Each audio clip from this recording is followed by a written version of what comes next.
Then it was already late night and time to go to bed. Had to get up early in the morning to go back to work. And that's when everything changed. My whole life changed at 29 years old. All I know, I woke up from my girlfriend's dog, Grandpa, barking. And I told him to shut up and go to sleep. And he kept barking and barking and growling. And I threw a pillow at him and he wouldn't stop. And so I leaned over the window ledge and reached over my girlfriend to get my eyeglasses because I wear contacts during the day and eyeglasses at nighttime. So I guess I'm kind of already blind anyways. So now I'm really blind.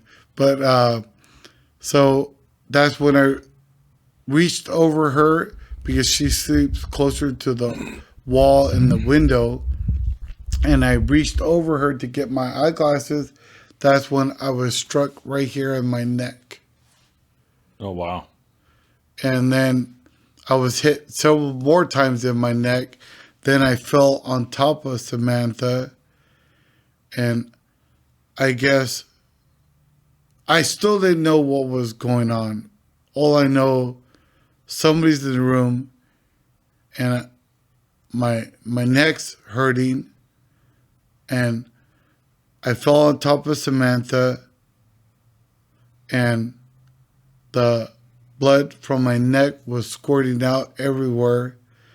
And she woke up, started screaming, and then I'm getting chopped up on my back with another, something like a knife, which turned out to be a hatchet later. And I just went into protection mode and kept trying to fight, even though I was disadvantaged. No eyeglasses to see anything. It was dark in the room, 1:20 in the morning. All I hear is Samantha screaming, and I don't know what's going on. Somebody's hitting me with something in my back, and then I was able to finally get up, and then that's when he struck me in the face right here with the hatchet, broke my whole jaw and everything. And that's why, if you guys could see my neck, he almost chopped off my whole head. And I got about 8 hatchet wounds on the back of me, about 19 hatchet wounds all over my body. And the reason why I'm blind, because no blood and oxygen to the brain. From what the doctor said, my brain cells started to die. So, back up a little bit. Why was this happening? Apparently, when I found out later, it was a Border Patrol agent, a federal Border Patrol agent supervisor that worked out of the San Ysidro Border Patrol office. And he came to kill his soon-to-be ex-wife and her new boyfriend. The house where I rented a bedroom, I was just a renter in the first bedroom. And he was coming to kill them both. And he mistook you for them? He mistook me for both of them. He thought my girlfriend at the time was his wife, soon-to-be ex-wife, and he thought I was Jesus, the guy that was with his I guess they call it estranged wife or his ex-wife. Ex-wife. Yeah. They weren't fully divorced yet, and so he snuck in the house. So he came through he checked the front door, it was locked, and he came around the back of the house. From what the police report said, the sliding door was cracked open, left open, because the Border Patrol's uh, ex-wife, they have a dog, from Venezuelan dog, and it goes out to go potty out there.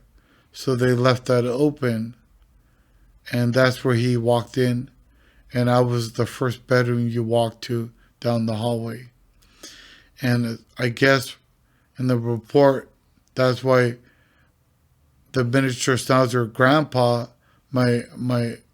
So the dog's name was Grandpa. yeah, he was maybe 10 or 11 months old. He was still just a baby, and I should have known dogs bark for a reason. They're trying to tell you somebody's there, and I didn't pay attention. I just wanted to go to sleep. Yeah. But he was trying to tell me to wake my ass up. Somebody's in the house. But I didn't pay attention like that. And Were the other people home? yeah, everybody else was home sleeping. There was other roommates in the far bedroom to the right. Am I allowed to say their names? You can just say whatever you feel comfortable That was with. Roberto and Golda. They lived in the far bedroom to the right, and then Jesus and the Border Patrol's wife Erica, they lived in the far bedroom to the left, And you were in the middle. and I was the first one in the front. Oh, okay, got it. And people say maybe because my dog started to bark that I bought. Well, I guess I shouldn't say my dog, our dog.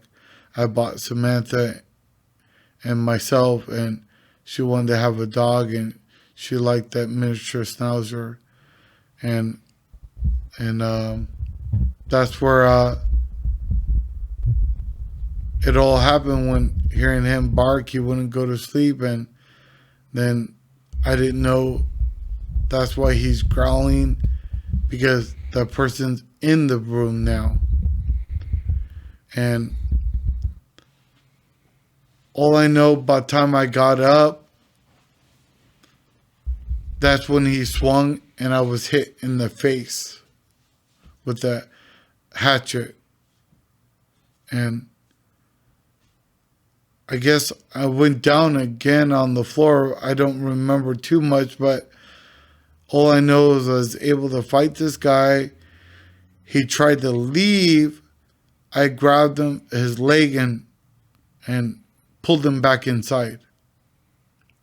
Oh, wow. You were able to do all of that with all those wounds, with all that going on.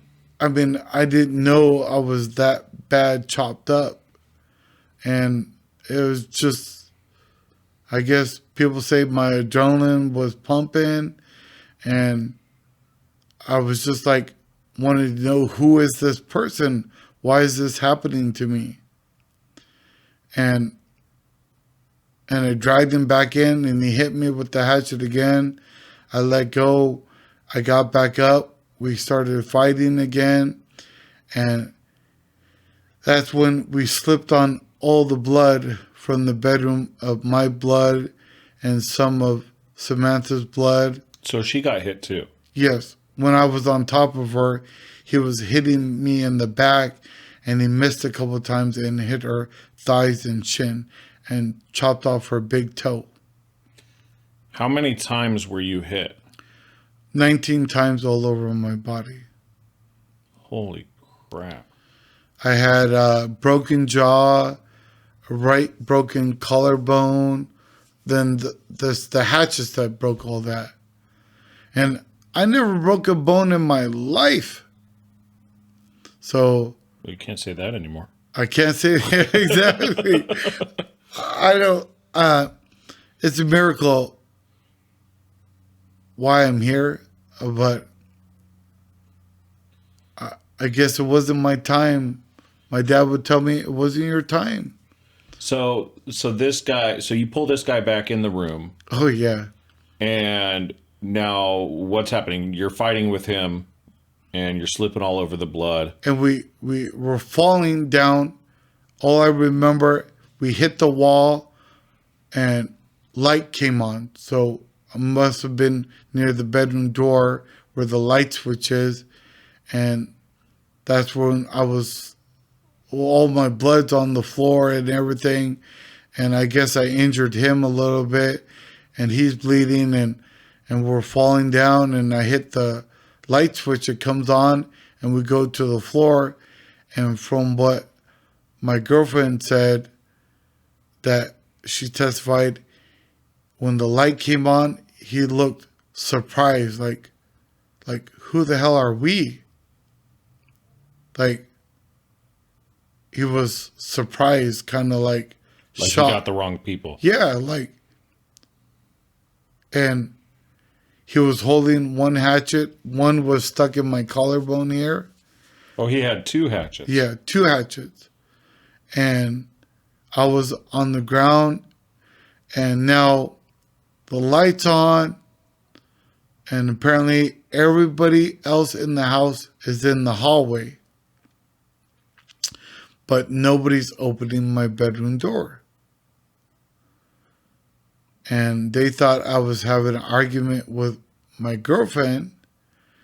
And then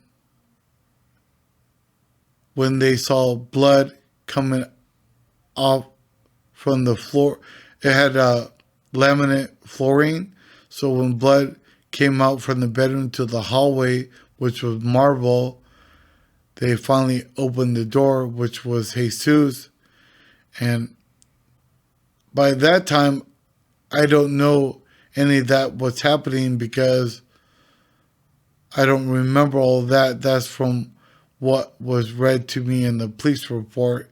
From what Jesus said, he grabbed the border patrol in a headlock, told them to drop the hatchet and to get out of here. I don't know why he would. He let him go? Yeah, he let him go. And the border patrol ran out the front door, ran all the way down 9th Avenue because that's where I lived on 9th. In Escondido? Yep, 9th Okay. and Upus and Escondido over there on West Side. And he ran out of Upus down to 9th, all the way down the hill to that 7-Eleven on, I think, Pine and 9th. And that's where the gang task force were first called out on scene because I lived in a gang neighborhood. So they were dispatched first. They got there before paramedics because Samantha was yelling out, which was my girlfriend at the time, to somebody called 911, Chris is dying.